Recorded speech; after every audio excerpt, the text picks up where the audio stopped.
जी। Good good evening everyone. कैसे हो सब लोग? बढ़िया। मेरी आवाज आ रही है? प्लीज कंफर्म करो।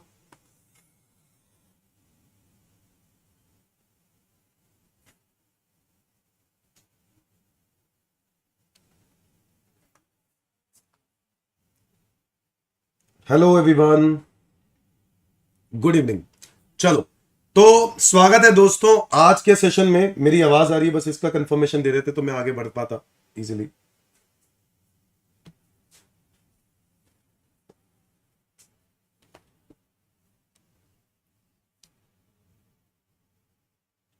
बिल्कुल सही, बहुत बढ़िया। तो दोस्तों आज के सेशन में स्वागत है। आज से हम लोग स्टार्ट कर रहे हैं ये महा महा महा मैराथन टाइप, क्योंकि इसके अंदर हम लोग सारी कवरेज करने वाले हैं फास्ट ट्रैक क्लासेस में। और हम लोग ये यूट्यूब पे रखने वाले हैं ये वीडियो। ठीक है। और फिलहाल ये मई और जून के लिए है, जो बच्चे मई और जून में दे रहे हैं। बट सितंबर वाले बच्चे और इनफैक्ट दिसंबर वाले बच्चे भी देख सकते हैं। ठीक है दोस्तों, आज की जो वीडियो है मैं स्टार्ट करने जा रहा हूं, ये है बेसिक कॉन्सेप्ट से। तो हमारा इनकम टैक्स में जो पहला चैप्टर होता है वो बेसिक कॉन्सेप्ट होता है। तो स्टार्ट करते हैं फटाफट। ये नोट्स आपको चाहिए तो मेरे नोट्स टेलीग्राम चैनल पर मिल जाएंगे। तो मैं स्टार्ट करता हूं। दोस्तों, हम लोग जानते हैं। Okay great. चलो, हम लोग जानते हैं कि दोस्तों टैक्सेस जो है, क्या है टैक्स? टैक्स एक रेवेन्यू है जो किसका कौन कलेक्ट करता है? गवर्नमेंट कलेक्ट करता है to meet the common welfare expenditure of the society. Yes और नो? तो जो भी खर्चे हैं, चाहे वो क्या कहते हैं, ब्रिज हो, फ्लाईओवर हो, ठीक है, कंस्ट्रक्शन है ना, सोशल वेलफेयर हो और डिफेंस हो, इन सब जगहों पर वेलफेयर पे खर्चे किए जाते हैं बाय द सोसाइटी। और वो खर्चा कहां से किया जाता है? टैक्स से। ठीक है। फिर इसके बाद आपको पता है कि टैक्स जो है वो दो प्रकार के होते हैं, एक होता है डायरेक्ट टैक्स और एक होता है इनडायरेक्ट टैक्स, है ना। जो डायरेक्ट टैक्स होता है, जो डायरेक्ट टैक्स होता है वो टैक्स है जिसका बर्डन हम शिफ्ट नहीं कर सकते, और इनडायरेक्ट टैक्स वो है जिसका टैक्स का बर्डन हम शिफ्ट कर सकते हैं। Is that clear? Direct tax progressive concept follow करता है ना। प्रोग्रेसिव इनकम मतलब मोर इनकम मोर टैक्स। बोलो हाँ या ना। और अगर इनकम लेस है तो लेस टैक्स। यस और नो दोस्तों? बट अगर हम इनडायरेक्ट टैक्स की बात करें तो indirect tax progressive concept follow नहीं करता, क्योंकि इनकम ज्यादा हो या कम हो, टैक्स विल रिमेन सेम।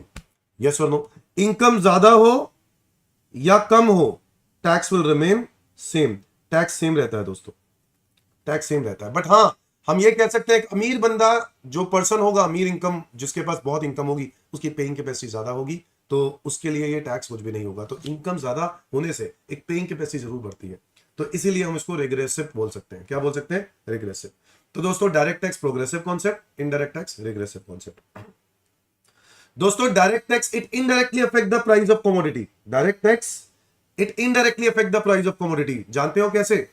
अगर आज इनकम टैक्स बढ़ जाए, अगर आज इनकम टैक्स बढ़ जाए तो क्या हमारी परचेजिंग पावर पे हिट होगा? हाँ। परचेजिंग पावर कम हो जाएगी तो क्या डिमांड कम हो जाएगी? बोलो, डिमांड कम हो जाएगी कमोडिटी की। यस।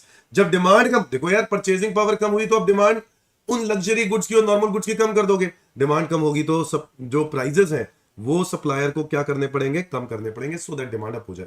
बोलो हाँ या ना? तो increase in income tax it indirectly affect the price of commodity. अच्छा, अगर डिक्रीज इन इनकम टैक्स हो, डिक्रीज इन इनकम टैक्स, तो आपकी परचेजिंग पावर क्या हो जाएगी? बढ़ जाएगी।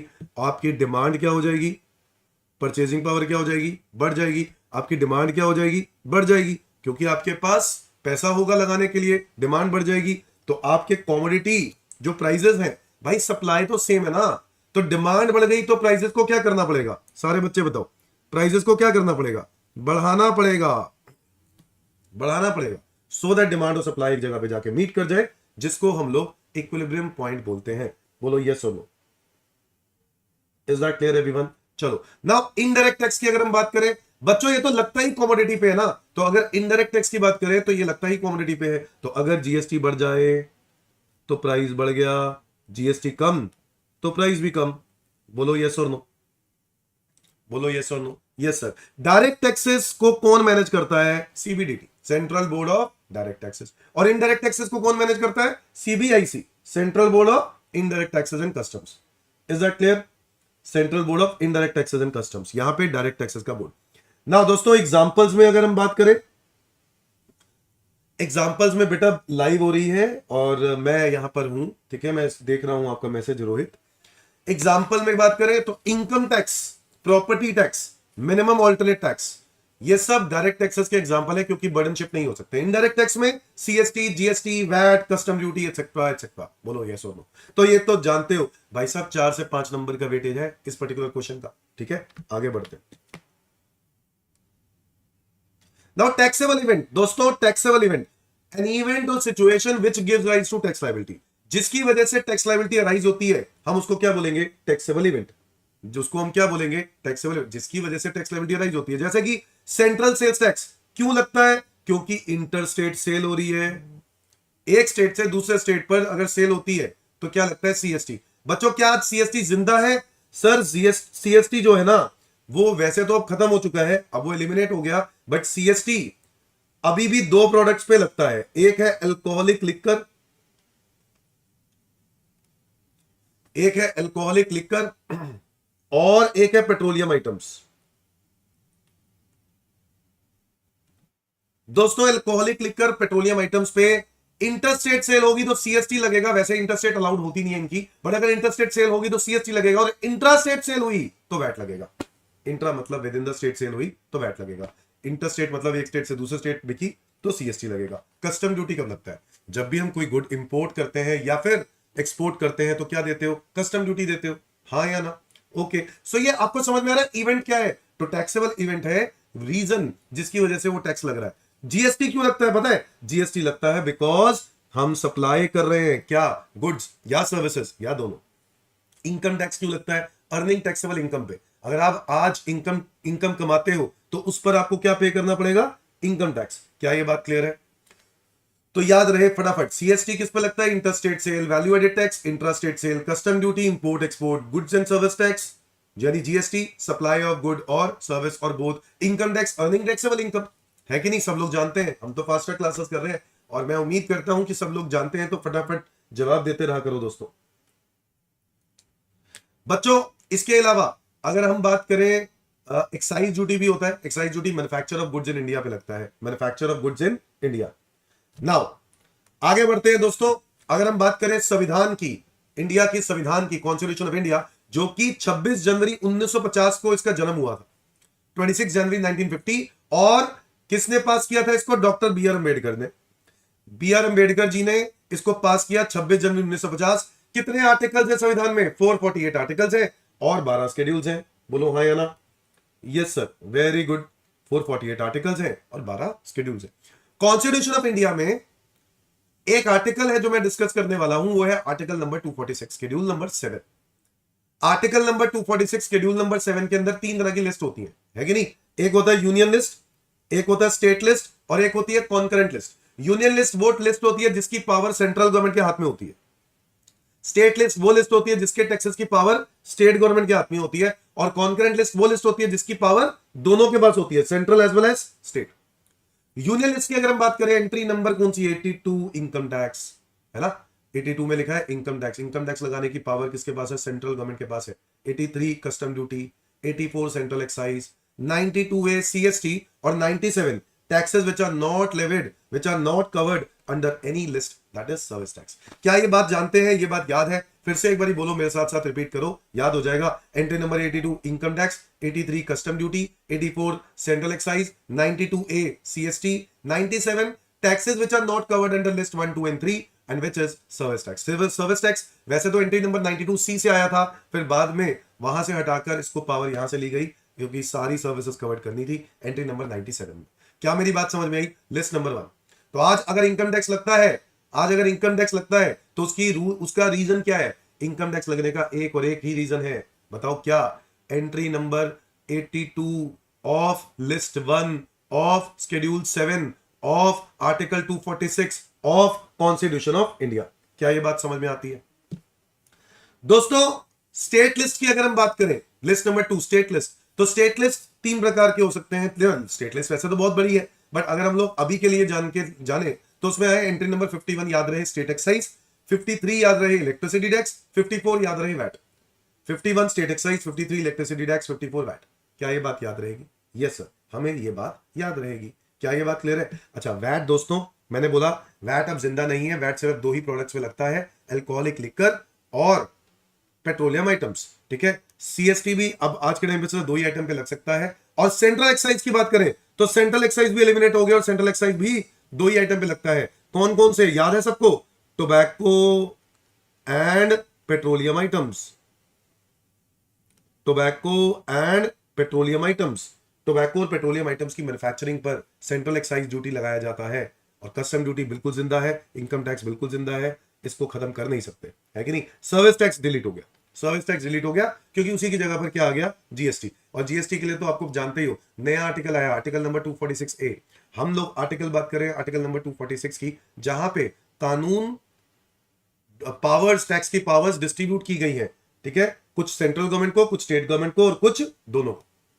ये बात याद है कि नहीं याद? ये बात सबको याद है कि नहीं याद है बच्चों? हम लोग अब स्टार्ट कर रहे हैं इनकम टैक्स एक्ट 1961 और अगर हम इसकी बात करें बेसिक कॉन्सेप्ट्स में तो ये है 298 सेक्शंस हैं, 14 शेड्यूल्स हैं। कितने सेक्शंस हैं? 298 सेक्शंस हैं और 14 शेड्यूल्स हैं इस एक्ट के अंदर। और ये एक्ट कब से एप्लीकेबल हो गया? With effect from 1/4/1962, with effect from 1/4/1962। अच्छा, फिर इसके बाद सब सेक्शन और क्लॉज। बच्चों, सब सेक्शन और क्लॉज में क्या अंतर है? मैंने बड़े इजी वे में छोटे छोटा वर्ड लिख दिया है जो इंपॉर्टेंट है। सब सेक्शन मतलब each part is related with other. जब एक पार्ट का दूसरे पार्ट से रिलेशन होता है ना, हम इसको सबसेक्शंस बोलते हैं। और when each part is independent of other, मतलब जैसे कि अगर हम मैं बात करूं सेक्शन नंबर 2 में, तो सेक्शन नंबर 2 में जितने भी पार्ट्स हैं 2(1), 2(2), 2(3), इनका एक दूसरे से कोई रिलेशन नहीं है ना, तो ये क्या बनते हैं? क्लॉज। और सेक्शन नंबर 5 की बात करूं, या 5 में 1 पढ़ दो, 5 का 2 पढ़ दो, तो बच्चों अगर मुझसे आप सेक्शन नंबर 5 पूछोगे तो मैं आपको सारा सेक्शन नंबर 5 तभी बता पाऊंगा जब उसके सारे पार्ट समझा पाऊंगा। और सारे पार्ट्स क्योंकि एक दूसरे से कनेक्टेड है, that is why they are called as subsections. क्या मेरी बात समझ में आती है? Okay, one is provisos and explanations. ना प्रोवाइजोस क्या होते हैं? एक्सेप्शंस। प्रोवाइजो मतलब exceptions, exceptions to the provisions contain in section, subsection या क्लॉज।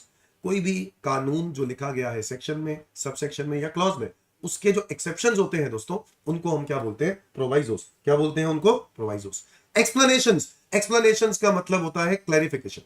कोई भी कानून में क्लैरिफिकेशन देनी हो relating to the provisions contained in section, subsection या फिर क्लॉज, तो वो क्लैरिफिकेशंस हम एक्सप्लेनेशन वर्ड से देते हैं। किससे देते हैं? एक्सप्लेनेशन से। क्या ये बात सबको क्लियर है? So provisos are exceptions, explanations are clarifications. क्या ये बात याद रहेगी? ये 1 मार्कर क्वेश्चन एग्जाम में आ चुके हैं। नाउ पावर्स ऑफ सीबीडीटी की अगर हम बात करें, दो मेजर सोर्स ऑफ पावर्स है। एक सेक्शन नंबर 295 में लिखी गई है और एक नंबर सेक्शन 119 में लिखी गई है। Section number 295 to frame rules related to income tax, income tax से रिलेटेड रूल्स बनाने की जो पावर है वो सेक्शन नंबर 295 में है। और 119 में circulars and notifications, circulars and notification. Circular clarification के लिए होता है दोस्तों, ठीक है, और नोटिफिकेशंस होते हैं अमेंडमेंट्स लाने के लिए। सेक्शन नंबर 295 बनाया गया कि इनकम टैक्स वालों के पास, सीबीडीटी के पास पावर है कि वो इनकम टैक्स से रिलेटेड रूल बना पाए। और 119 याद है? 119 किसके लिए होता है? सर्कुलर्स और नोटिफिकेशंस। याद रहे, 119 circular notification, 295 to frame rules. ये दोनों पावर किसके पास है? Central board of direct taxes. दोस्तों फाइनेंस एक्ट आपको तो पता ही है। फाइनेंस एक्ट अभी जो हमारे एक्ट एग्जाम के लिए एप्लीकेबल है वो कौन सा एक्ट है? अगर आप मई 25 एग्जाम दे रहे हो तो आपके लिए कौन सा एक्ट एप्लीकेबल है? बजट 2024 एप्लीकेबल है। कौन सा है? बजट 2024। उसी के अंदर होता है फाइनेंस एक्ट, जो कि हर साल every year union finance minister, जो भी करंट यूनियन फाइनेंस मिनिस्टर होंगे, वो अनाउंस करेंगे फरवरी फर्स्ट वीक में। और इसके अंदर मैं आपके साथ जो चर्चा करना चाहता हूं ये बड़ी इंपॉर्टेंट है। फाइनेंस एक्ट के अंदर शेड्यूल नंबर 1, जिसके अंदर 4 पार्ट्स होते हैं दोस्तों, part 1, part 2, part 3, part 4। Part 1 में होता है रेट्स ऑफ टैक्स, पार्ट 1 में होता है रेट्स ऑफ टैक्स। पार्ट 2 के अंदर होता है टीडीएस के रेट्स। पार्ट 3 में होते हैं TDS on salary and advance tax. और पार्ट 4 में होते हैं rules for computing agriculture income. फिर से बोलो, एक बारी फिर से सारे बच्चे। पार्ट 1 टैक्स का rates, part 2 TDS rates, part 3 TDS on salary and advance tax, और part 4 rules for computing agriculture income. बच्चों कहने का मतलब है अगर मुझे इसमें कोई भी टैक्स के रेट्स में चेंजेस करने हैं तो मैं पार्ट 1 के अंदर करूंगा। अगर मुझे टीडीएस के रेट्स चेंज करने हैं तो फाइनेंस एक्ट के शेड्यूल 1 के पार्ट 2 के अंदर चेंजेस करेंगे। अगर मुझे टीडीएस ऑन सैलरी में कुछ रूल चेंज करना है या मुझे एडवांस टैक्स के रूल्स चेंज करने हैं तो पार्ट 3 में करूंगा, और पार्ट 4 के अंदर रूल्स है फॉर कंप्यूटिंग एग्रीकल्चर इनकम। क्या ये बात सबको क्लियर है फाइनेंस एक्ट के अंदर? दोस्तों इसके बाद मैं स्टार्ट कर रहा हूं पर्सन। नाउ डेफिनेशंस के अंदर हम बात करें तो पर्सन सेक्शन नंबर 2 क्लॉज 31 में आता है, और मेरे ख्याल से आपको याद है, तो एक बार फटाफट रिवाइज करते हैं। Person includes every individual, HUF, company, firm, association of person, body of individuals, local authority और every other artificial juridical person. फिर से बोलो सारे बच्चे, individual, HUF, company, firm, AOPBOI, local authority, artificial juridical person. तो आप लोग जानते हैं एचयूएफ कौन है, फैमिली, वही करता जिसमें हेड ऑफ द फैमिली होते हैं। कंपनी, कंपनीज एक्ट रजिस्टर्ड वाली। फर्म, चाहे वो अनलिमिटेड लायबिलिटी वाली हो, चाहे वो लिमिटेड लायबिलिटी हो, चाहे वो रजिस्टर्ड हो, चाहे वो अनरजिस्टर्ड हो, ये फर्म होती है और फर्म भी अपनी इनकम पे टैक्स पे करती है। एसोसिएशन ऑफ पर्संस होते हैं जब कोई दो पर्संस मिलकर काम करते हैं फॉर कॉमन मोटिव, हम उनको एसोसिएशन ऑफ पर्संस बोलते हैं। और बॉडी ऑफ इंडिविजुअल्स में इंडिविजुअल्स अगर मिलकर काम करते हैं फॉर कॉमन मोटिव, हम इसको बीओआई बोलते हैं, यानी body of individuals. Is that clear everyone? Now next is local authority. दोस्तों तो एसोसिएशन ऑफ पर्सन समझ में आया ना? अगर मैं कहता हूं एक इंडिविजुअल, एचयूएफ और कंपनी मिलकर काम कर रहा है, हम इसको क्या बोलेंगे? Association of person. और अगर मैं कहूंगा सिर्फ इंडिविजुअल मिलकर काम कर रहे हैं फॉर कॉमन मोटिव, मोटिव पूरा होते ही अलग हो जाएंगे, इसको बोलते हैं BOI, body of individual. Local authority में एग्जांपल हो सकता है एमसीडी, ठीक है, डीडीए, ये सब लोकल अथॉरिटीज हैं, इनको भी अपनी इनकम पे टैक्स देना पड़ सकता है। Next is every other artificial juridical person, जिसमें मैं अक्सर एग्जांपल देता हूं दिल्ली यूनिवर्सिटी का। दिल्ली यूनिवर्सिटी, कोई भी यूनिवर्सिटी क्या है वो? इंडिविजुअल तो है नहीं, हिंदू अनडिवाइडेड फैमिली नहीं है, कंपनी नहीं है, फर्म नहीं है, एसोसिएशन नहीं है, कोई लोकल अथॉरिटी नहीं है, तो वो क्या है? Every other artificial juridical person. क्या ये बात सबको क्लियर है? तो ये पर्सन की डेफिनेशन याद हो गई कि नहीं? एक बार फिर से बोल दो। सेक्शन 2 क्लॉज 31 में person includes individual, HUF, company, firm, AOPBOI, local authority और association of person, IOPBOI, local authority, firm हमने बोल दिया था, every other artificial juridical person. Now section number 27 assessee. Assessee का मतलब है a person who is liable to pay क्या? Tax, interest, penalty. कहां? Under income tax act 1961। याद है कि नहीं याद है? Assessee is the means a person liable to pay tax, interest, penalty under income tax act 1961 and it includes 3 तरह के लोग। पहला, a person against whom any proceedings has been initiated, जिसके against income tax proceedings initiate हो जाए, हम उनको बोलते हैं असेसी। अगर तुम्हारे अगेंस्ट कोई छापामारी पड़ गई या फिर तुम्हारे अगेंस्ट कोई प्रोसीडिंग्स इनिशिएट हो गए, किसके द्वारा? ऑफिसर के द्वारा, ठीक है, या तुम्हारी इनकम एक सर्टेन लिमिट से ज्यादा हो गई तो तुम्हारे अगेंस्ट प्रोसीडिंग इनिशिएट हो गए, तो ऐसे केस में तुम असेसी हो। क्या हो तुम? असेसी हो। Number 2, a person who is deemed to be assessee. A person who is deemed, deemed का मतलब मान लिया जाए कि वो असेसी है, मान लिया जाए कि वो असेसी है। जी हां, एजेंट ऑफ नॉन रेजिडेंट। एक नॉन रेजिडेंट है जो इंडिया में काम ही नहीं करता, मतलब रहता ही नहीं है, पर उसका एजेंट इंडिया में है जो उसको रिप्रेजेंट कर रहा है। स्टारबक्स का एजेंट कौन है? टाटा। तो टाटा अगर इंडिया में स्टारबक्स के लिए काम कर रही है, कल को स्टारबक्स अगर टैक्स नहीं देगी तो कौन देगा? टाटा देगा। क्या मेरी बात समझे? A person who is deemed to be assessee. Deemed का मतलब मान लिया जाए कि वो एसएससी है। Number 3, a person who is deemed to be assessee in default. A person who is deemed to be assessee in default का मतलब है जब गलती होने की वजह से वो एसएससी माना गया। एग्जांपल, टीडीएस काटना था, नहीं काटा। भाई मेरा एम्प्लॉयर है, सैलरी दे रहा है, टीडीएस काटना था, नहीं काटा, काट लिया, जमा नहीं कराया। क्या दोनों ही केसेस में डिफॉल्टर कौन है? डिफॉल्टर कौन है बताओ? जो पैसा देने वाला पार्टी। तो पैसा अगर देने वाले पार्टी पैसा नहीं देता है, ठीक है, टीडीएस नहीं काटता है या काट लिया जमा नहीं कराता है, तो ऐसे केस में वो माना जाएगा डीम्ड असेसी इन डिफॉल्ट। क्या माना जाएगा? Deemed assessee in default. Is that clear to everyone? तो एक बार फिर से बोल दो, डीम्ड असेसी इन डिफॉल्ट समझ में आया? टीडीएस काटने वाला पर्सन नहीं काटा या काट लिया जमा नहीं कराया, ऐसे केस में जो पैसा जिसने टीडीएस काटना था वो डीम्ड असेसी माना जाएगा। मैं नहीं, मेरी गलती नहीं है इसमें, उसकी गलती है। तो बताओ, 3 लोग हैं।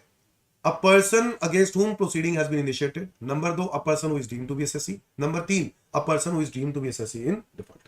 Is that clear to everyone? Assessment section number 28 में आता है, और assessment का मतलब क्या है? This is the procedure by which income of assessee is determined by assessing officer. यार सिंपल सी बात है, ये वो प्रोसेस है जिस प्रोसेस के बेसिस पर असेसी की इनकम की कंप्यूटेशन की जाती है। कौन करता है? असेसिंग ऑफिसर करता है। क्या ये बात समझ में आती है? तो असेसिंग ऑफिसर अगर आपकी इनकम की असेसमेंट करता है, इसका कंप्यूटेशन करता है, हम उसको असेसमेंट बोलते हैं। Is that clear everyone? Section number 28, तो असेसमेंट क्या है? This is the procedure by which income of assessee is determined by assessing officer. Now, what is assessment year? Section number 2, clause 9. It is the period of 12 months commencing from April 1 each. It is the period of 12 months commencing from April 1 each. Assessment year वैसे क्या है? Assessment year is tax year. Assessment year is tax year. ये वो year है जिस year में हम ITR file करते हैं.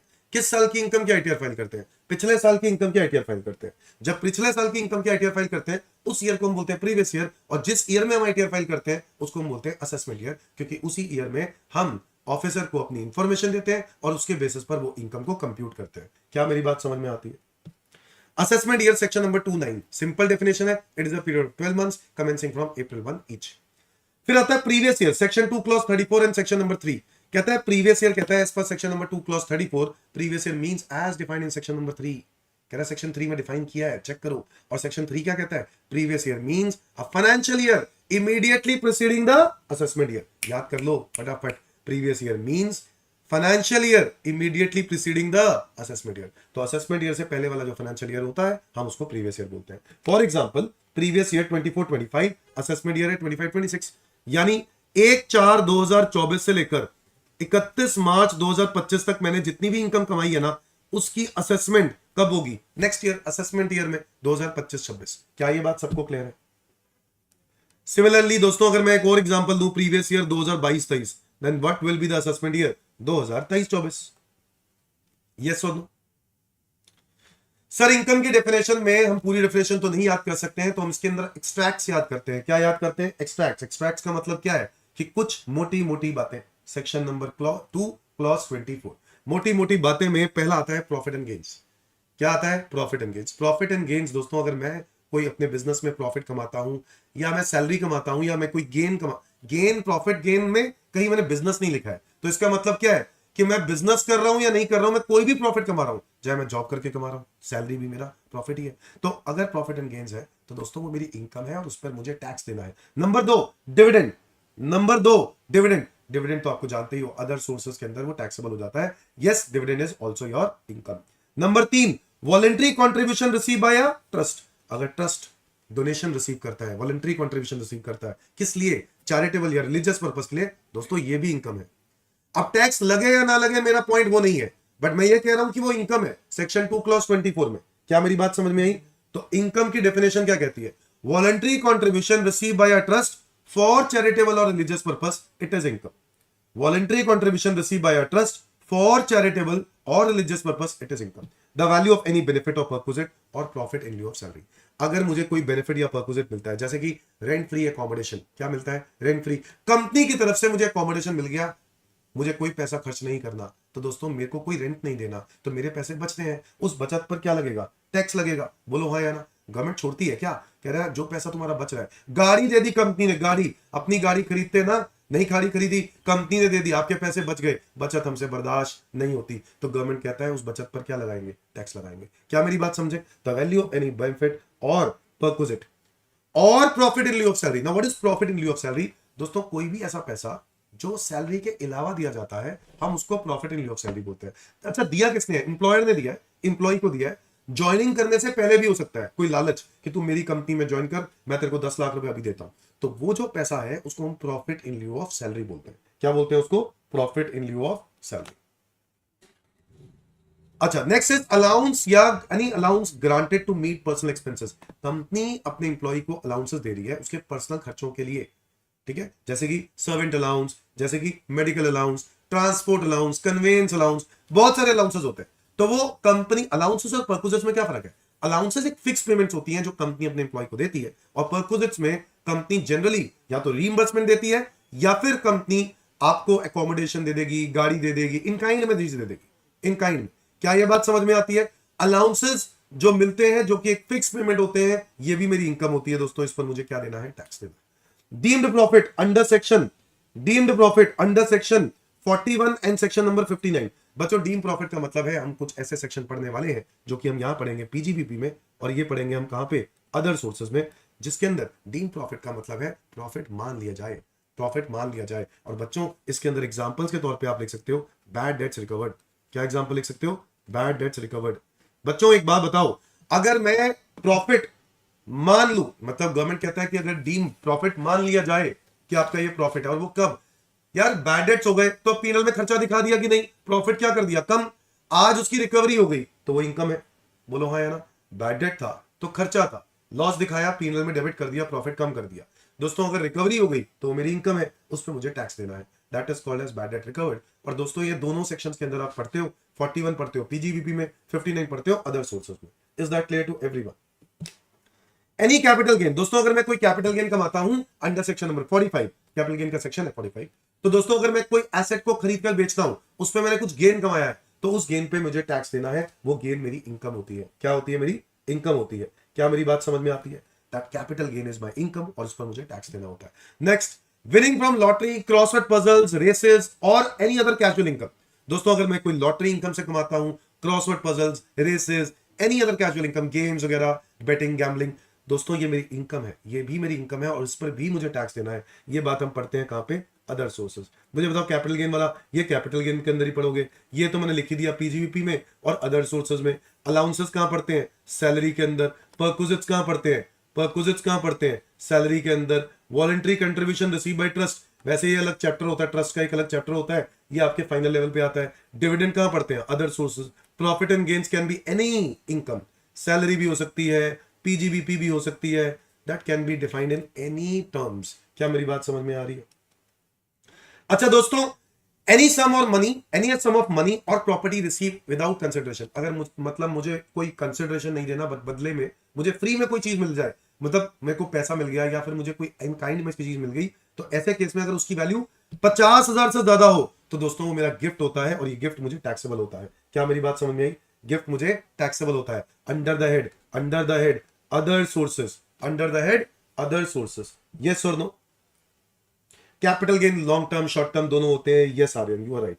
ठीक है, now any sum of money और प्रॉपर्टी रिसीव विदाउट कंसिडरेशन और inadequate consideration that is exceeding 50,000, it is taxable to me under the head other sources. हम अदर सोर्सेज में पढ़ेंगे।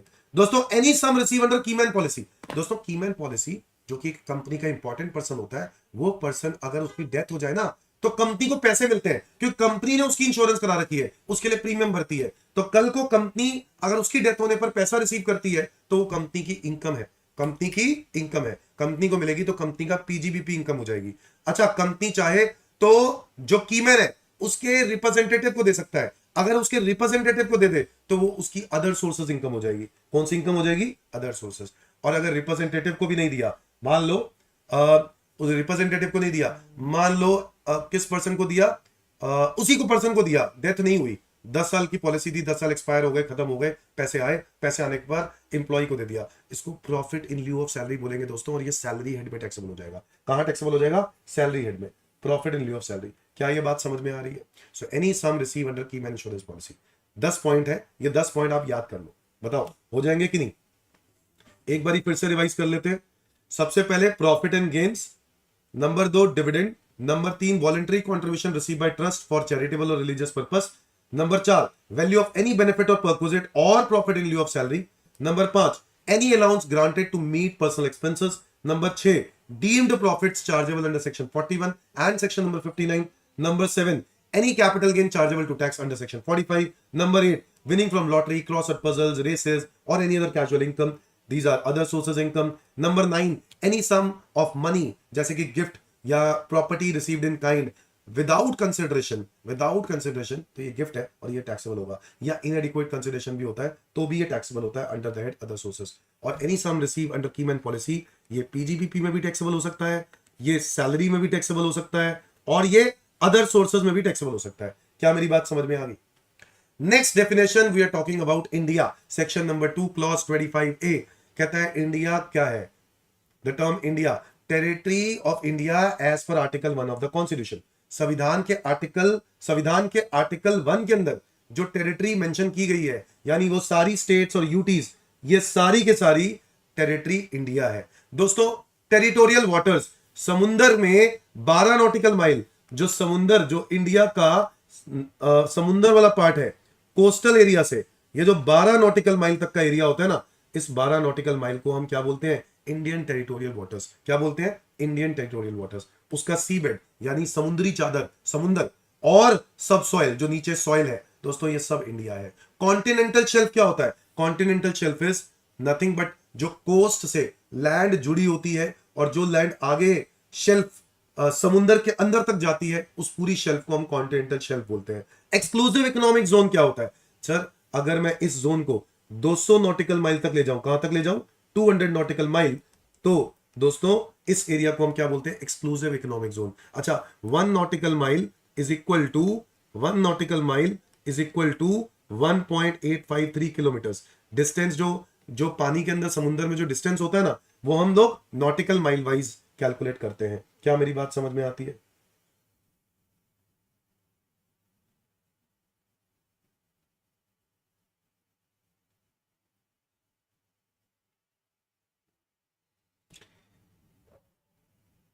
यस बेटा, यस सारिका, यस टीना, सब कुछ। Now next is continental shelf.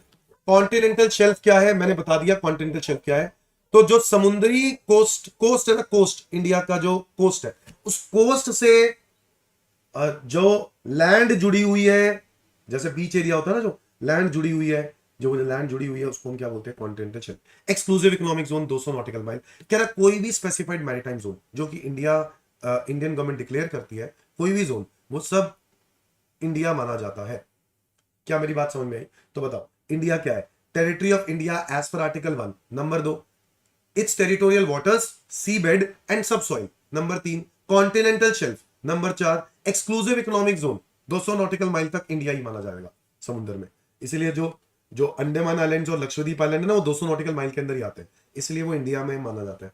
Any other specified maritime zone और air space above its territory और territorial waters, जो इसका ऊपर का एयर स्पेस है वो भी इंडिया है। तो ये है डेफिनेशन सेक्शन 2 क्लॉज 25A की। Yes everyone. तो दोस्तों डेफिनेशंस में अगर आपको कुछ सेक्शन याद हो जाए तो बहुत ही बढ़िया है। सेक्शन हम लोगों ने किया 2.7 which is assessee, 2.8 assessment, 2.9 assessment year, 2 clause 24 income, 2 clause 25A India, 2 clause 31 person और 2 क्लॉज 34 प्रीवियस ईयर। और सेक्शन नंबर 3 भी दोस्तों प्रीवियस ईयर है।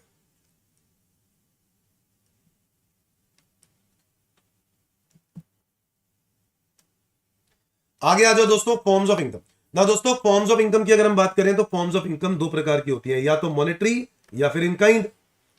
मॉनेटरी या फिर इन काइंड दोनों ही टैक्सेबल होती है, कोई फर्क नहीं पड़ता। लीगल इलीगल की बात करें तो लीगल हो, यार इनकम टैक्स वालों को तुम्हें लगता है फर्क पड़ता है? लीगल हो इलीगल हो, टैक्स दोनों पे ही देना है। Next is application of income, diversion of income. Application of income is use of income after it reaches in the hand of assessee. Assessee के हाथ में आने के बाद इनकम को खर्च करना, इनकम को यूज करना, it is called application of income और इट इज टैक्सेबल। दोस्तों अगर आज मैंने 10 लाख रुपए कमाए और उसमें मैंने कुछ खर्चा कर दिया शॉपिंग पे, दोस्तों शॉपिंग तो बाद में करी है, पहले टैक्स देना उस 10 लाख पर, तो this is called application of income. Diversion of income क्या है? इनकम आने से पहले ही यूज कर लिया, so use of income before it reaches in the hand of assessee, यानी डाइवर्ट कर दिया किसी और के नाम पे। अगर इनकम आई नहीं है, मैंने सोर्स को ही बोल दिया जो मुझे दे रहा था कि भाई ये मेरे अकाउंट में मत डालकर किसी और को देना, तो इसको हम क्या बोलेंगे? Diversion of income. क्या बोलेंगे इसको? Diversion of income. And diversion of income दोस्तों एग्जेम्प्ट होती है, इस पे टैक्स नहीं लगता। हाँ उसको लगेगा जिसको वो डाइवर्ट हुई, जिसको वो इनकम गई, उसको वो जाके क्या हो जाएगा? टैक्सेबल। तो एक होता है एप्लीकेशन ऑफ इनकम और एक होता है diversion of income. Next topic sir, आगे बढ़ते हैं। एप्लीकेशन ऑफ इनकम टैक्सेबल होता है, डाइवर्जन ऑफ इनकम एग्जेम्प्ट होता है। Capital receipt, revenue receipt. Now capital receipt, revenue receipt, दोस्तों इसके ऊपर क्वेश्चन आते हैं कई बार। Capital receipt, a receipt referable to a fixed capital would be a capital receipt. ऐसा पैसा जो आपने कैसे कमाया? वो पैसों से कमाया जो पैसा आपने फिक्स्ड लगा दिया है। मशीन पे लगाया, फिक्स्ड है। फर्नीचर पे लगाया, फिक्स्ड है। लैंड पे लगाया, फिक्स्ड है। क्या मेरी बात समझ में आई? ऐसे पैसे से जो आपने रिसीट कमाई, इसको हम कैपिटल रिसीट बोलते हैं। क्या बोलते हैं इसको हम? Capital receipt. Is that clear everyone? Capital receipt. और रेवेन्यू रिसीट कौन सी है? A receipt referable to circulating capital, ऐसा कैपिटल जो सर्कुलेट होता रहता है, ऐसा कैपिटल जो सर्कुलेट होता रहता है। एग्जांपल के तौर पे गुड्स, एग्जांपल के तौर पे गुड्स। क्या गुड्स पे लगाया हुआ पैसा सर्कुलेट होता रहता है? यस। दोस्तों इससे जो रिसीट आती है इसको हम रेवेन्यू रिसीट बोलते हैं। तो समझो, रेवेन्यू रिसीट सर्कुलेटिंग कैपिटल से कमाई हुई रिसीट है, और फिक्स्ड कैपिटल से कमाई हुई रिसीट को हम कैपिटल रिसीट बोलते हैं। Receipt from sale of fixed asset capital receipt है। Receipt from sale of goods revenue receipt है। A receipt from transfer of capital asset, अगर मैं कोई कैपिटल एसेट ट्रांसफर करता हूं उससे जो रिसीट होगी ना, that is a capital receipt. और receipt from transfer of trading asset, it is a revenue receipt. Profit arising from sale of shares and securities if not in the business, अगर दोस्तों मेरा शेयर सिक्योरिटीज बिजनेस नहीं है, तो share securities मेरी investment है, इसको बेचकर जो मैंने प्रॉफिट कमाया, दोस्तों ये मेरा कैपिटल गेन है। क्या है मेरा कैपिटल, इसको कैपिटल रिसीट बोलेंगे। बट अगर मैं कहता हूं कि सेल्स शेयर्स एंड सिक्योरिटीज मेरा धंधा है, मेरा बिजनेस है, और यही इसको बेचकर मैंने प्रॉफिट कमाया, दोस्तों मैं इस रेवेन्यू को क्या बोलूंगा, रेवेन्यू रिसीट। क्या बोलूंगा, रेवेन्यू रिसीट। क्या ये बात समझ में आती है दोस्तों? ऐसे ही कुछ दो तीन बातें और बहुत समझने की जरूरत है। लिक्विडेटेड डैमेजेस यानी ब्रीच ऑफ कॉन्ट्रैक्ट पर जो पैसा मिलता है, ये कैपिटल रिसीट होता है, क्योंकि ये कभी कभार मिलता है, रेगुलर बेसिस पर, रेकरिंग बेसिस पर नहीं मिलता है। Liquidated damages is capital receipt, but it is taxable. But it is taxable. ऐसे ही गिफ्ट की बात करें, ये भी कभी कभार मिलता है, but it is also taxable, ये भी टैक्सेबल है। Is that clear? Capital receipt है। नाउ एक बात और पर ध्यान देना, single transaction can also constitute business. कहीं ये मत समझना कि एक ही ट्रांजैक्शन है तो बिजनेस में तो कंटिन्यूटी होनी चाहिए, ऐसा नहीं है। हम बिजनेस स्टडीज वाली बात थोड़ी ना पढ़ेंगे। बिजनेस एक भी ट्रांजैक्शन होगा तो भी बिजनेस माना जा सकता है। क्या मेरी बात समझ में आ गई? Yes sir. आगे बढ़ते हैं। Now exception to the normal rule. बच्चों आपको पता है नॉर्मल रूल क्या है? नॉर्मल रूल क्या है बताओ? नॉर्मल रूल क्या है? नॉर्मल रूल कहता है कि प्रीवियस ईयर की इनकम पे टैक्स देना होता है असेसमेंट ईयर में। प्रीवियस ईयर की इनकम पे टैक्स कब देना होता है? असेसमेंट ईयर में। यानी प्रीवियस ईयर की इनकम पे टैक्स असेसमेंट ईयर में लगता है। But there are some exceptions where previous year की इनकम पे टैक्स प्रीवियस ईयर में ही लग जाता है। तो ये सेक्शंस याद है सबको? बताओ, जब भी मैं ये बात बोलूं प्रीवियस ईयर की इनकम पे टैक्स वैसे कब लगता है? असेसमेंट ईयर में। बट देयर आर सिचुएशंस जहां पे गवर्नमेंट अगले साल तक वेट नहीं करता, प्रीवियस ईयर की इनकम पे टैक्स प्रीवियस ईयर में ही लगा देता है। बोलो, ये सेक्शन याद करने हैं। Section number 172, 174, 174A, 175, 176। 172 है नॉन रेजिडेंट शिपिंग बिजनेस। दोस्तों कोई नॉन रेजिडेंट शिपिंग बिजनेस है जो कि इंडिया में शिपिंग से काम करके प्रॉफिट कमाता है और वो इंडिया से बाहर चला जाता है। अब वो इंडिया से बाहर चला गया तो टैक्स देने कौन आएगा? इसलिए इंडियन गवर्नमेंट क्या कहती है, कैप्टन ऑफ द शिप के ऊपर ऑब्लिगेशन है, जब वो इंडिया से बाहर छोड़ के जाएगा, इंडिया को छोड़ के जाएगा, तो दोस्तों वो इनकम टैक्स देकर जाएगा, वो इनकम टैक्स देके जाएगा। क्या मेरी बात समझ में आई? Section number 172 is about non resident shipping business. दोस्तों अगर कोई नॉन रेजिडेंट शिपिंग बिजनेस है तो उस इनकम पे टैक्स वो देकर जाएगा इंडिया में प्रीवियस ईयर में, क्योंकि वो प्रीवियस ईयर में ही बीच में चला गया ना। नहीं समझे? 15 जून को ही अगर बीच में चला गया, बीच में से निकल गया, तो ऐसे केस में गवर्नमेंट क्या कहेगा, उस इनकम पे टैक्स दो और उसके बाद भागो, कोई दिक्कत नहीं है। अगला 174, पर्सन लिविंग इंडिया। इंडिया छोड़ के जा रहे हो और वापस आने की कोई उम्मीद नहीं है, इंडिया छोड़ के जा रहे हो, वापस आने की उम्मीद नहीं है, तो गवर्नमेंट ने क्या बोला, इसको जिस डेट से अप्रैल 1 से 1 अप्रैल से लेकर जिस डेट पर आप जा रहे हो, पर्सन लीव कर रहा है इंडिया में, है ना, तो इस डेट से लेकर इस डेट तक जितनी भी इनकम कमाई है हम उसकी अगले साल वेट नहीं करेंगे, प्रीवियस ईयर में ही टैक्स देके जाओ। Person living India section number 174। 172 क्या है? Non resident shipping business. 174 एक है dissolution of AOP BOI. Dissolution of AOP BOI. दोस्तों अगर कोई एसोसिएशन साल के बीच में कहीं जाके डिसॉल्व होती है, ये देख साल के बीच, साल का बीच है मान लो 15 जून को डिसॉल्व होती है, तो दोस्तों 1/4 से लेकर 15 जून तक जितनी भी अपनी इनकम कमाई है उस पर टैक्स कब देना होगा? प्रीवियस ईयर में ही देना होगा। अगले साल तक वेट नहीं करेंगे, प्रीवियस ईयर में ही देके जाओ। क्या ये बात सबको क्लियर है? क्या ये बात सबको क्लियर है? सेक्शन नंबर 175, ट्रांसफर या सेल ऑफ एसेट। दोस्तों अगर मैं कोई एसेट को ट्रांसफर कर देता हूं during the year, mid of the year, तो बोलो बिगिनिंग 1 अप्रैल से लेकर मिड ऑफ द ईयर में जब मैंने एसेट बेचा, तो दोस्तों इस पीरियड की जो इनकम कमाई, उस इनकम पे टैक्स कौन देगा? कौन देगा? प्रीवियस ओनर देगा। और कब देगा? प्रीवियस ईयर में ही दे देगा। क्या मेरी बात समझ में आ रही है? सो ट्रांसफर और सेल ऑफ एसेट के केस में अगर मिड ऑफ द ईयर में, साल के बीच में कभी जाके एसेट को बेचा जाता है, तो उस पे 1 अप्रैल से लेकर जिस डेट पर एसेट बेचा है उस पीरियड में जितना भी कमाई हुई है उस पीरियड पे टैक्स प्रीवियस ईयर में ही जाएगा एज पर सेक्शन 175। 176 क्या कहता है? Discontinued business. 176 क्या कहता है? डिसकंटिन्यूड बिजनेस कहता है अगर बिजनेस बीच में कहीं डिसकंटिन्यू हो रहा है, कौन सी तारीख को? 15 जून को। तो भाई साहब फिर वही बात, 1 अप्रैल से लेकर 15 जून तक आपने जितना भी इनकम कमाया उस पर टैक्स कब देना होगा? प्रीवियस ईयर में ही देना होगा, प्रीवियस ईयर में ही देना होगा। क्या ये बात सबको क्लियर है?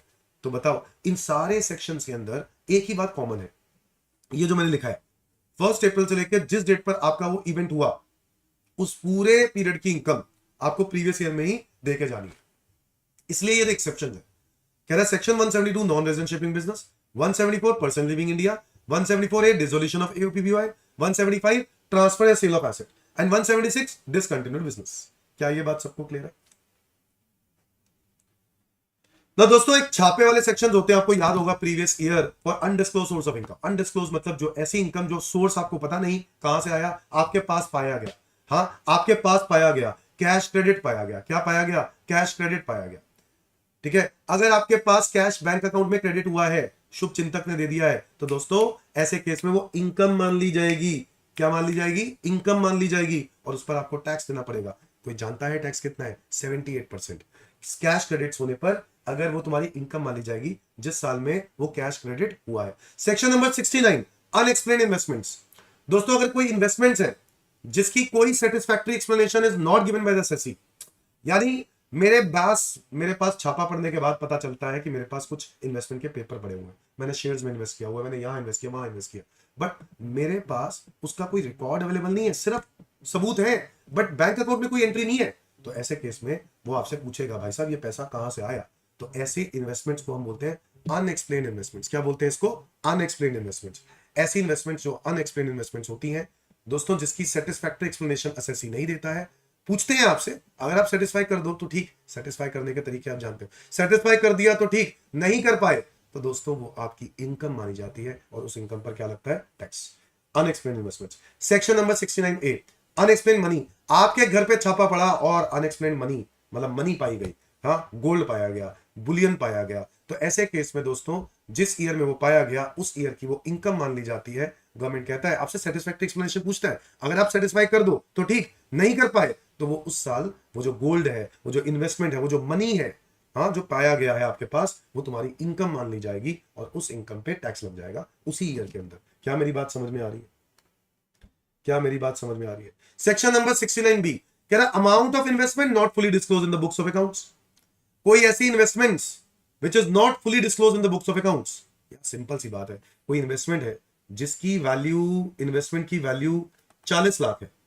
कितनी है? 40 लाख, बट बुक्स में रिकॉर्ड की गई है 20 लाख। अब गवर्नमेंट कहता है, भाई साहब ऐसे कैसे हो सकता है? 40 लाख की इन्वेस्टमेंट है, 20 लाख में रिकॉर्ड कर रहे हो, इसका मतलब कुछ तो घपला है, क्योंकि व्हाइट में 20 लाख ही दिया होगा ना, बाकी 20 लाख किसमें दिया होगा? कैश में, इसलिए बुक्स में 20 लाख दिखाई हुई है इन्वेस्टमेंट, जबकि इन्वेस्टमेंट की वैल्यू 40 होनी चाहिए थी। तो ऐसे केस में वो जो डिफरेंस है वो इनकम मान ली जाएगी और उस इनकम पर टैक्स लगा दिया जाएगा प्रीवियस ईयर में। क्या ये बात क्लियर है? अनएक्सप्लेन्ड। हाँ, आप एक्सप्लेनेशन दे दो बच जाओगे, बट एक्सप्लेनेशन होती नहीं ना। Section number 69B। Section number 69C unexplained expenditures. ऐसा कोई खर्चा जो आपने अपनी, मतलब अब समझो ना कि भाई आप इनकम टैक्स वालों को तो अपनी औकात दिखाते हो जीरो, की औकात ही नहीं है कुछ, है ना, क्योंकि आईटीआर में आपको इनकम ही नहीं शो करते, बट सडनली आपने कुछ ऐसे खर्चे कर दिए जो आपने औकात से बाहर कर दिए। ऐसे खर्चे कर दिए तो इनकम टैक्स वालों की नजरों में आओगे कि नहीं आओगे? और अगर इनकम टैक्स वालों की नजरों में आ गए तो वो खर्चे तुम्हारी इनकम मान ली जाएगी और उस इनकम पर टैक्स लग जाएगा सेक्शन नंबर 69C में, अनएक्सप्लेन्ड एक्सपेंडिचर्स। क्या ये बात क्लियर है? Section number 69D amount borrowed और रीपेड ऑन हुंडी। अमाउंट बोरोड और रीपेड ऑन हुंडी। अगर दोस्तों आपने बोरो किया, हुंडी एक इंस्ट्रूमेंट है बिल्स ऑफ एक्सचेंज की तरह, अगर आपके पास, आपके बैंक, आपके पास तिजोरी में हुंडी इंस्ट्रूमेंट पड़ा हुआ है, बोरो किया था या रीपे किया था by way of cash, by cash, तो दोस्तों गवर्नमेंट को इस बात से प्रॉब्लम है। कहना अगर कैश से पैसा यूज किया है, रीपे किया है या बोरो किया है और आपके पास वो पैसा पड़ा हुआ है या हुंडी इंस्ट्रूमेंट पड़ी हुई है, दोस्तों हम तुम्हारी इनकम मान लेंगे। क्योंकि गवर्नमेंट को कैसे पता चलता होगा? क्योंकि बैंक अकाउंट में इसकी कोई एंट्री नहीं है, बट हुंडी के इंस्ट्रूमेंट मिल गए हमें। कहां से? आपके तिजोरी से। तो ऐसे केस में सेक्शन नंबर 69D अप्लाई हो जाएगा। दोस्तों ये सारे के सारे सेक्शंस में खासियत क्या है? कह रहा है इन सब सारे केसेस छापे वाले सेक्शंस है। कौन से सेक्शन है? छापे। जब छापे पढ़ते हैं ना तो ये सारे सेक्शंस खुल जाते हैं। Section number 68 cash credits, 69 unexplained investments, 69A unexplained money etcetera, section number 69B amount of investment not fully disclosed in the books, 69C unexplained expenditures, 69D amount borrowed or repaid on हुंडी। कह रहा है इन सारे situations में आपको tax पता है कितना देना पड़ेगा? 60% plus surcharge 25%, surcharge 25%, surcharge is tax on tax. तो ये जो सरचार्ज लगता है ना 60 पे लगता है, तो 25% लगाओगे तो 15 बन जाएगा, हाँ या ना? ये बन गया 75, और फिर इस पर 4% सेस लगाओगे तो ये बनेगा 3, कुल मिला के बनेगा 78। क्या ये बात क्लियर है? तो 78% का टैक्स लग जाएगा, 22% छोड़ देंगे सिर्फ सूंघने के लिए। ठीक है जी, मजे लो। सेक्शन नंबर 68, फिर से मेरे पीछे पीछे याद करो, unexplained. Section number 68 is cash credits, 69 is unexplained investments, 69A is unexplained money, section number 69B amount of investment not fully disclosed, 69C unexplained expenditures, और 69D amount borrowed or repaid on hundi। अब इसी तरीके से वो याद कर लो जो normal rule के एक्सेप्शंस थे। नॉर्मल रूल के एक्सेप्शंस आते हैं section number 172 non resident shipping business, 174 person living India, 174 ए से याद करो AOP dissolution of AOP BOI, 175 transfer of asset, और 176 डिसकंटिन्यूड बिजनेस। इन सारी सिचुएशंस में प्रीवियस ईयर की इनकम टैक्स प्रीवियस ईयर में लग जाता है। क्या ये बात सबको क्लियर है? नाउ नेक्स्ट टॉपिक पे चलते हैं दोस्तों, sources of income tax law. Now income tax law के क्या सोर्सेज है, इनकम टैक्स लॉ कैसे कैसे बना? दोस्तों देखो, पहला तो जरिया आप जानते ही हैं, इनकम टैक्स एक्ट 1961। और क्या जरिया है? Finance act. हर साल फाइनेंस एक्ट आता है, वो जो अमेंडमेंट्स लेके आता है वो भी इसके ऊपर एप्लीकेबल हो जाते हैं। Income tax rules 1962, circular notification कौन इशू करता है? सीबीडीटी। कौन इशू करता है? सीबीडीटी। सेक्शन जानते हो, अभी अभी पढ़ाया मैंने, सर्कुलर नोटिफिकेशन का सेक्शन है 119, बोलो हाँ या ना? और इनकम टैक्स रूल्स के लिए सेक्शन नंबर 295। सीबीडीटी के पास पावर है रूल्स बनाने की और सर्कुलर नोटिफिकेशन इशू करने की। Is that clear? और ये भी इनकम टैक्स लॉ का सोर्स है। अच्छा, हाई कोर्ट की जो जजमेंट्स होती है और सुप्रीम कोर्ट की जो जजमेंट्स होती है दोस्तों, ये भी इनकम टैक्स लॉ बन जाता है। हाई कोर्ट की जजमेंट्स और सुप्रीम कोर्ट की जजमेंट्स, ये भी क्या बन जाता है? Income tax law. तो बताओ इनकम टैक्स लॉ के क्या क्या सोर्स है? Income tax act 1961, finance act, income tax rules 1962, circulars notifications, और हाई कोर्ट और सुप्रीम कोर्ट की जजमेंट्स। क्या मेरी बात क्लियर है? नाउ एक टॉपिक है दोस्तों, planning, tax evasion, tax avoidance, tax management. इन चारों में क्या अंतर है? प्लानिंग मतलब लीगल वे टैक्स बचाने का, टैक्स इवेजन मतलब टैक्स की चोरी, इलीगल वे टैक्स बचाने का। टैक्स प्लानिंग में आप डिडक्शंस की बात कर सकते हो, section number 80C to 80U। Evasion की बात करें, इलीगल रास्ता टैक्स बचाने का, illegal way to reduce tax. आप टैक्स इलीगली रिड्यूस करते हो दोस्तों, उसको बोलते हैं टैक्स की चोरी करना। दोस्तों अगर कोई टैक्स की चोरी करता है, कैसे? इनकम को सप्रेस करता है या खर्चे बढ़ा देता है, तो हम इसको टैक्स की चोरी बोलते हैं। अवॉइडेंस क्या है? अवॉइड करना मतलब लूपहोल्स, कानून में कोई कमियां होती हैं, और कानून बनाने वाला इंसान है ना, इसलिए कानून में जो कमियां होती हैं, उस कमियों का फायदा उठाकर आपने जो टैक्स अवॉइड किया है, उसको हम क्या बोलते हैं? Tax avoidance. क्या बोलते हैं उसको? Tax avoidance. Avoiding tax by taking the advantage of loopholes in the act. Is that clear? हम उसको टैक्स अवॉइडेंस बोलते हैं। अच्छा, टैक्स मैनेजमेंट क्या है? Now tax management is nothing but procedure to comply with the provisions of law. जो कानून है उससे कंप्लाई करने को मैनेजमेंट बोलते हैं। मतलब आपकी मैनेजमेंट कितनी अच्छी है?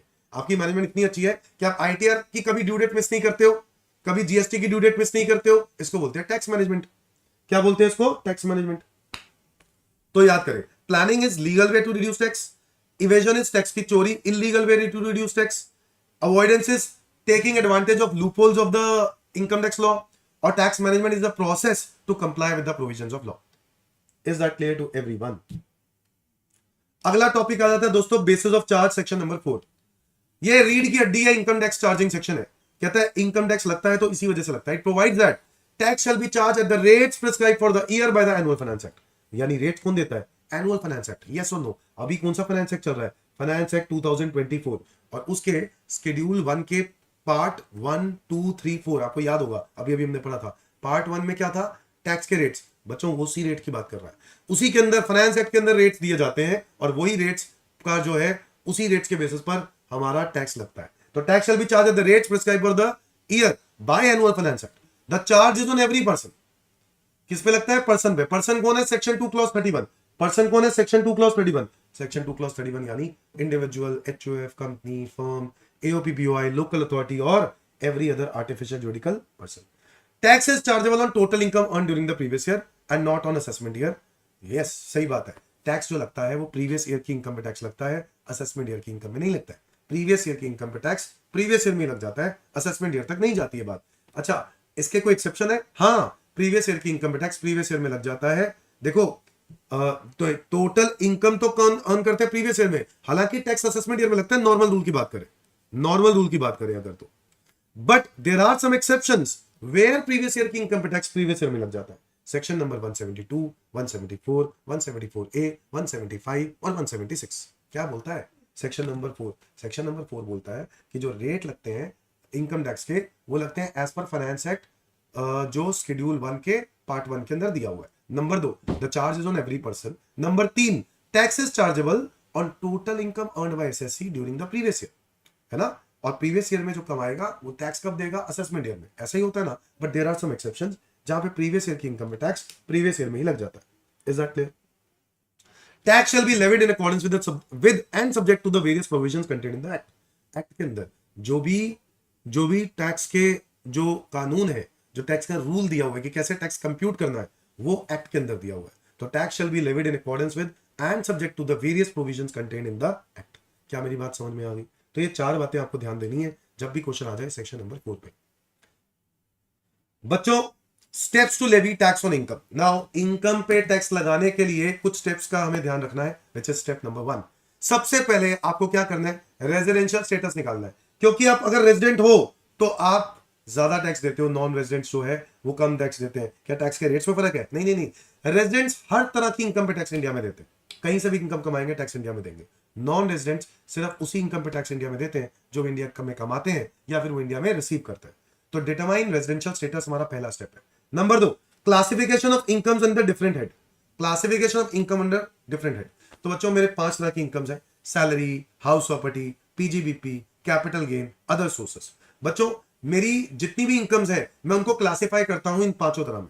भाई अगर मैं जॉब कर रहा हूं 2 जगह से जॉब, तो मेरी सैलरी इनकम है, मेरा रेंट आ रहा है, हाउस प्रॉपर्टी इनकम है। बिजनेस से मैं कुछ 2-3 तरह के बिजनेस कर रहा हूं, स्पेकुलेशन बिजनेस भी कर रहा हूं, स्पेसिफाइड बिजनेस भी कर रहा हूं, तो वो इनकम पीजीबीपी में जाएगी। प्रोफेशन भी कर रहा हो सकता हूं। Capital gain long term, short term, सब इसी में क्लासिफाई होगा। Other sources, dividend, interest, gift, winnings, ये सब इनकम कहां जाएगी? अदर सोर्सेस में। क्या ये बात सबको क्लियर है? क्या ये बात सबको क्लियर है? तो दोस्तों क्लासिफाई करना है। Step number 1, residential status. Step number 2, classification of income under different head. Step number 3, computation of income under each head. उस पर्टिकुलर हेड के अपनी अपनी डिडक्शन होती है, पता है। सैलरी के अंदर आप डिडक्शन पढ़ोगे सेक्शन नंबर 16 में। आप तो रिवाइज कर रहे हो ना, तो बोलो याद है कि नहीं याद है? सैलरी में 16, पीजी हाउस प्रॉपर्टी में सेक्शन नंबर 24, पीजीबीपी में सेक्शन नंबर 30 से लेकर 38 तक सब डिडक्शंस की सेक्शन। कैपिटल गेन में सेक्शन नंबर 54, अदर सोर्सेज में सेक्शन नंबर 57, ये सब डिडक्शन के सेक्शन है। क्या मेरी बात समझ में आई? तो इसलिए वो सब एडजस्ट करने के बाद हम इनकम निकालेंगे, हेड वाइज इनकम कंप्यूट करेंगे। कर लिया सर, कुछ क्लबिंग तो नहीं है? हाँ क्लबिंग हो सकती है ना, कि माइनर है, माइनर की इनकम पेरेंट की इनकम में क्लब होती है ना। स्पाउस की इनकम, अगर आपने स्पाउस को कोई इनकम पैसा एसेट ट्रांसफर किया है तो उससे जो इनकम होगी वो भी आपकी इनकम में क्लब हो जाएगी। तो step number 4 is clubbing of income. Step number 5, set of and carry forward of losses. Set of and carry, कोई लॉसेस है तो लॉसेस को इनकम के साथ क्या हम कर देंगे? सेट ऑफ कर देंगे। ठीक है, अलग अलग चैप्टर है, बताओ हाँ या ना। सबसे पहले रेजिडेंशियल स्टेटस निकाला, फिर इनकम निकाली अंडर डिफरेंट, नहीं क्लासिफाई किया इनकम्स को अलग अलग हेड में। फिर तीसरा टोटल किया उनके हेड वाइज कंप्यूट किया। चौथा क्लबिंग। पांचवा set of and carry forward. Sixth computation of GTI. GTI क्या है? सम ऑफ ऑल हेड्स। सारी हेड्स का जब सम कर देते हैं ना, हम इसको ग्रॉस टोटल इनकम बोलते हैं। क्या बोलते हैं सबको? Gross total income. Is that clear? Gross total income is sum of all heads. ठीक है। डिडक्शंस, ग्रॉस टोटल इनकम में से डिडक्शन अगर हम क्लेम कर ले फ्रॉम ग्रॉस टोटल इनकम, है ना, 80C से लेकर 80U की एक लिस्ट है, वो डिडक्शन अगर मैं क्लेम कर लेता हूं तो वो डिडक्शन उसमें से माइनस हो जाएगी जीटीआई में से, और फिर क्या आ जाएगी? Total income. और उसी टोटल इनकम पे दोस्तों हमें टैक्स देना होता है। तो step number 7 is deductions, step number 8 is total income. Step number 9 क्या है? Application of tax rate. Step number 9 क्या है? Application of tax rate.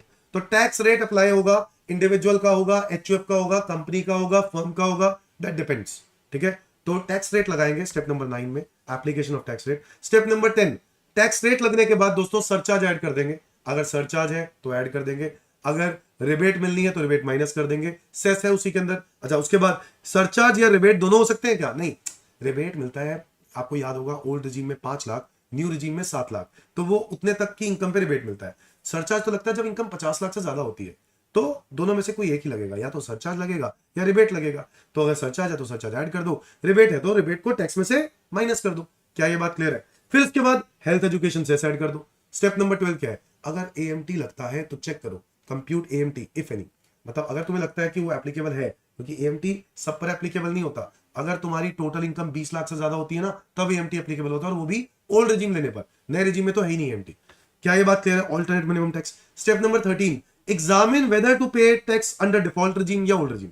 सही बात है, सबसे इंपॉर्टेंट तो यही है भाई। यहीं पर आपको ध्यान रखना पड़ता है कि आपको ओल्ड रेजिम से टैक्स पे करना है या न्यू रेजिम से टैक्स पे करना है। स्टेप नंबर 13 है ये, ठीक है। यहां पर आपने ओल्ड रेजिम नए रेजिम को देख लिया, चेक करा कि किस में टैक्स कम बनता है, आप तो उसी अकॉर्डिंगली टैक्स दोगे गवर्नमेंट को। Step number 13। Step number 14, advance tax या टीडीएस। अगर आपके एडवांस टैक्स या टीडीएस कटे हैं तो भाई साहब जब आप आईटीआर भरते हो तो आप अपनी इनकम शो करते हो, अपनी इनकम शो करते हो कि नहीं? हाँ सर। टैक्स शो करोगे कि नहीं? बिल्कुल शो करोगे। इनकम पे टैक्स निकल के आ जाएगा, और जो उसमें से एडवांस टैक्स या टीडीएस है वो क्या कर देंगे? एडजस्ट कर देंगे।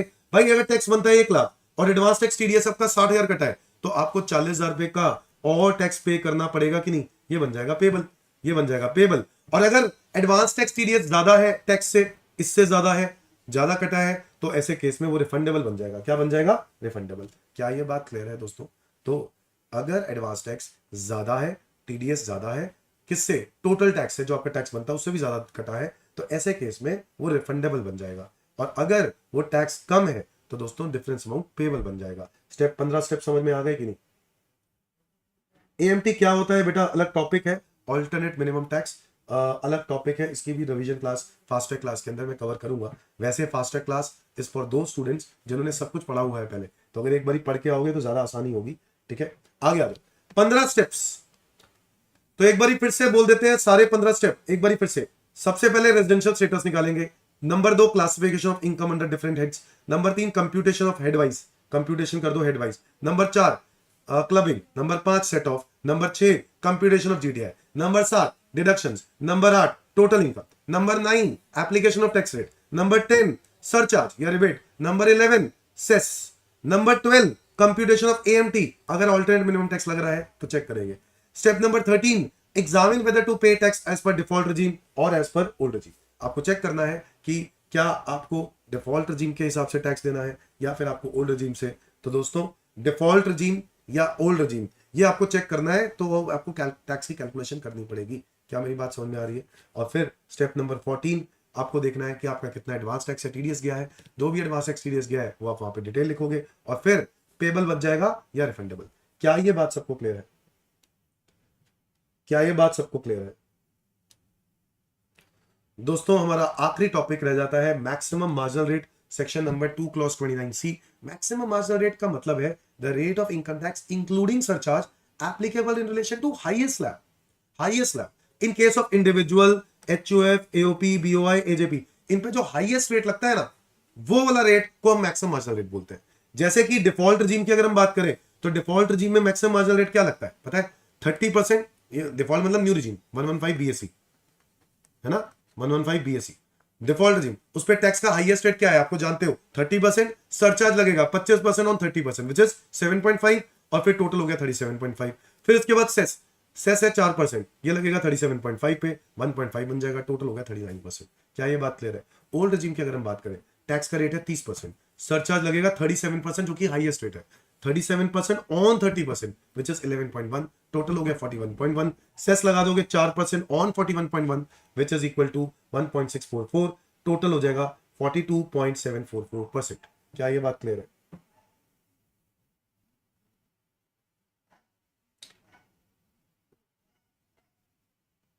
नहीं बेटा आर्यन, मैंने अभी अभी बताया अगर एएमटी की बात कर रहे हो तो ऑल्टरनेट मिनिमम टैक्स सिर्फ तभी एप्लीकेबल होता है जब आप ओल्ड रिजीम में जाते हो।